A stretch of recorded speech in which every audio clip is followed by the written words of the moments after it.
உம்மை தொகை. இரு சொற்களுக்கு இடையிலும் இறுதியிலும் அப்படிங்கிற இடைச்சொல் மறைந்து வருவது உம்மை தொகை. இந்த உம்மை தொகையானது எண்ணல், எடுத்தல், முகத்தல், நீட்டல் அப்படிங்கிற 4 அளவு பெயர்களை தொடர்ந்து வரும். உதாரணம் பாருங்க. அண்ணன், தம்பி.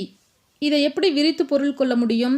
அண்ணனும் தம்பியும் அப்போ எண்ணல் அளவையில் வருகிறது. அடுத்தது பாருங்க. முழம், அங்குலம்.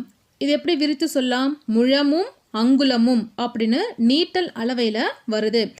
2 சொற்களில் மட்டுமே உருபு மறைந்து வந்தால் அது உம்மை தொகை.